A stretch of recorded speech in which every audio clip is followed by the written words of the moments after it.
कैसे हुआ यूक्रेन का जन्म? यूरोप में कीव को हीरो सिटी कहा जाता है। दुनिया का ये पहला शहर है जहां द्वितीय युद्ध के बाद रूस में कम्युनिस्ट के सत्ता में आने के बाद बस 3 साल में 1919 से 1921 के बीच 16 बार सत्ता बदली। कब्जा और आजादी का खेल खेला गया। 3 साल में 16 बार सत्ता परिवर्तन के बाद भी न यूरोप समर्थित पोलैंड और न रूस रेडी आर्मी कब्जा रख पाया, तो अंत में हार कर 1921 की रिग संधि में इसे आपस में ईस्टर्न और वेस्टर्न यूक्रेन में बांट कर रख दिया। इस युद्ध में कीव पूरी तरह से एक बार फिर बर्बाद हो गया, इसलिए कीव को अभिशप्त शहर भी कहते हैं, जिसके वैभव को किसी न किसी बाहरी आक्रमणकारी या दुश्मन देश की नजर लगती रहती है। मगर कीव पहली बार बर्बाद हुआ नहीं और जिस हालत से गुजर रहा है कोई नहीं कह सकता कि आखिरी बार बर्बाद हो रहा है। रूस हमले के 24 घंटे में यूक्रेन के सरेंडर होने का सपना रूस देखने लगता था। कुछ लोगों ने खेल खत्म मान लिया था, पर कीव का इतिहास कुछ और कहता है, क्योंकि यहाँ स्वाभिमान के लिए जान देने की परंपरा है। कीव ने सरेंडर की जगह अपनी बर्बादी को चुना है। कीव ने मंगोलों की शक्ति देखकर कहा, हमारे पापों के लिए न जाने कौन सा अनजाना दुश्मन हमारे दरवाजे पर खड़ा है जो सब खत्म कर देगा। बातू खान कीव का वैभव देखकर चकाचौंध हो गया था। वो इसे लूटना नहीं चाहता था, इसलिए 1240 से 1242 के बीच कीव के बाहर सेना लेकर वो सरेंडर का इंतजार करता रहा। जब कीव ने बातू खान के शक्ति संधि का प्रस्ताव लेकर गए दूत को मार डाला और जंग का ऐलान कर दिया, तो बातू खान ने इस शानदार शहर को भूतहा बना डाला।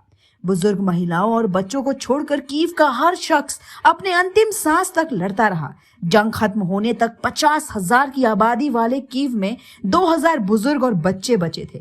मंगोलों की बस शर्त इतनी थी कि उनका शासन मानकर खान टैक्स उन्हें देते रहे, पर कीव ने कुर्बानी चुनी।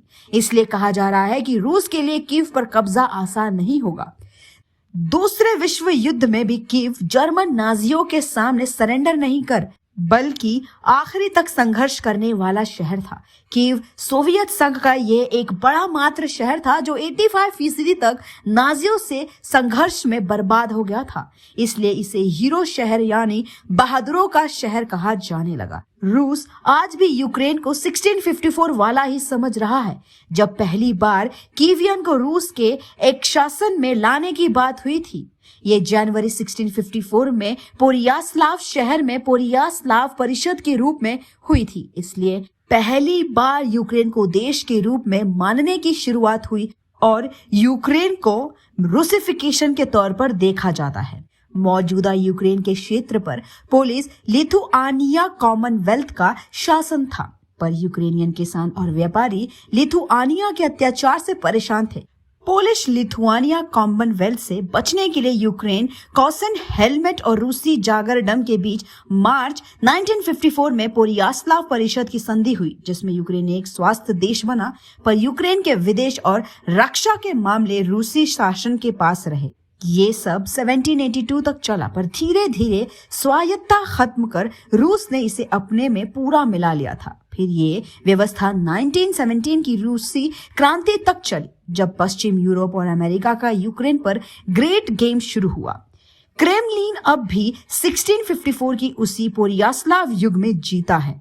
यूएसएसआर के दौरान इसे रूसी प्रजाति के एकीकरण को लेकर बड़े स्तर पर सेलिब्रेट किया जाता रहा। दरअसल उस वक्त भी ये संधि केवल यूक्रेन को बचाने के लिए नहीं, बल्कि रूस ने खुद भी बचने के लिए किया था, क्योंकि पोलिश लिथुआनिया कॉमनवेल्थ के मजबूत साम्राज्य और तुर्की साम्राज्य से रूसी जारडम डरा हुआ था, इसलिए यूक्रेन को साथ रखना चाहता था।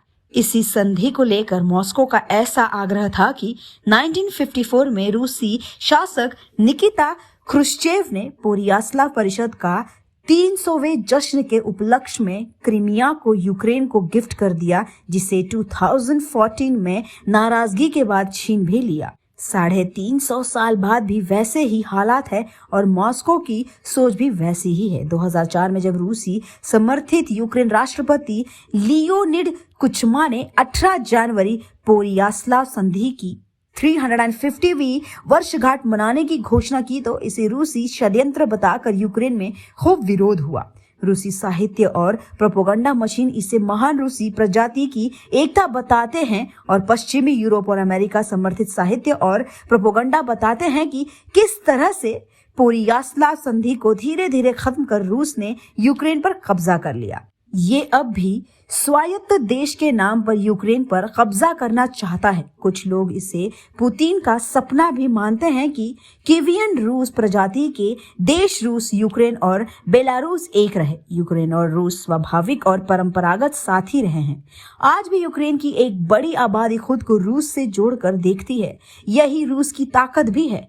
रूस के साथ इसके आसानी से रहने की वजह भी है। रूस, बेलारूस और यूक्रेन पूर्वी यूरोप में कीवियन रूस, जिन्हें ईस्ट स्लावियन की प्रजाति का माना जाता है, ऐतिहासिक रूप से एक रहे हैं। यह भी ऐतिहासिक सच है कि जिसे रूसी प्रजाति के नाम से जाना जाता है वो भी कीवियन रूस या कीवियन रस ही कहा जाता है।